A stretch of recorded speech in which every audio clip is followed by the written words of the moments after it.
What up, all my fight fans? So, with UFC 311 in the books, let's talk about a few things. One of them I want to talk about is Arman Tsarukyan. We all know he couldn't make the fight with Islam Makhachev due to a back injury, but with the statement that Dana White made, it feels like there's a little bit more to the story. You know, it feels like what Dana White was asked if Arman's going to get the next shot, he told the media saying that no, he is not. He is not going to get the shot. He is actually going to have to build himself back up again. And it makes you wonder, why is that? You know, in normal circumstances, when a fighter is hurt, Dana White will make them the number one contender, saying like, hey, you know what, this guy can't make it. It is what it is. He's injured. Not everyone wants to pay for a fight where people are injured, you know. We've seen that fight with TJ Dillashaw and Aljamain Sterling a couple years back. And a lot of people were mad, like, hey, he shouldn't have been in there. He shouldn't have fought with a hurt shoulder. So it kind of makes it like almost like a double-edged sword. Like, it's damn you if you do, damn you if you don't. So with that being said, what does Arman Tsarukyan do next? And was a little bit more to the story. I mean, also hearing rumors about a possible weight cut issue and such like that. But you know what? All this and that is besides the point now.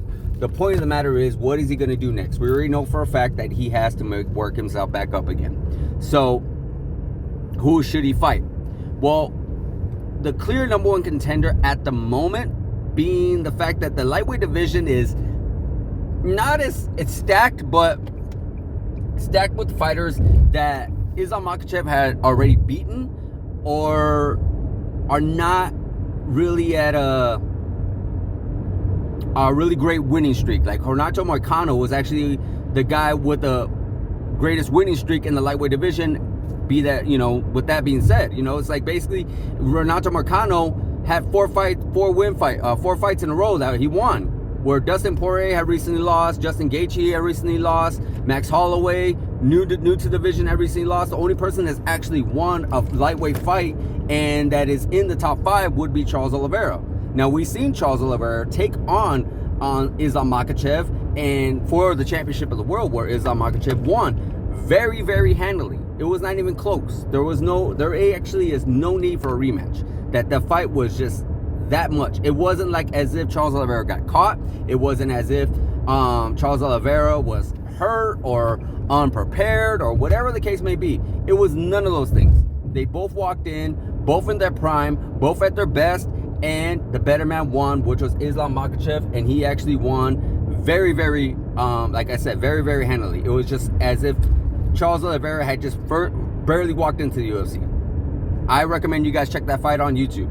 Very, very much so, where Charles Oliveira is a really good opponent. You know, he's great, definitely a great lightweight champion of the world. We've seen his wins over Justin Gaethje, Dustin Poirier, and Michael Chandler. You know, he's had a really, really great, impressive resume.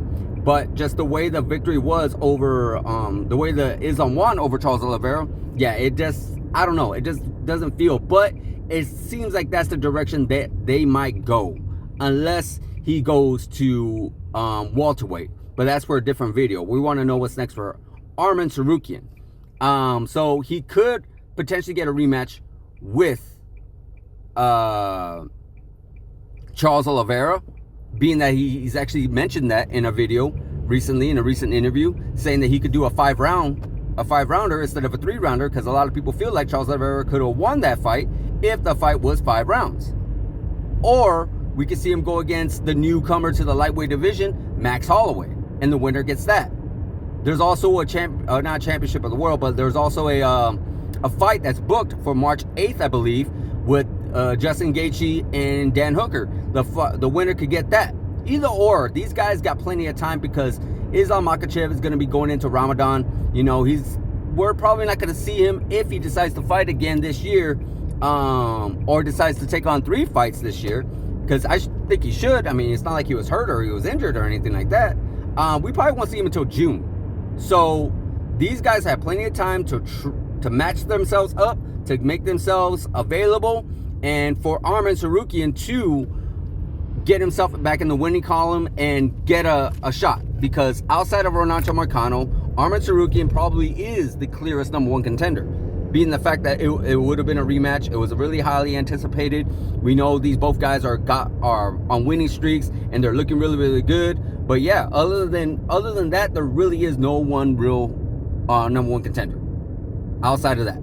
So who knows? Maybe they already booked Charles Oliveira versus Islam Makhachev for June, and then maybe later on in the year, at the end of the year, we will get, and maybe Abu Dhabi or Saudi Arabia in October, which is somewhere they like to go often in October, Islam Makhachev versus Arman Tsarukyan. So who knows? But that's what I feel like Arman Tsarukyan should do. Hopefully he gets himself booked right away. Hopefully the back injury that he had, if it is a real injury, gets healed right away, so we get him and see where he's at.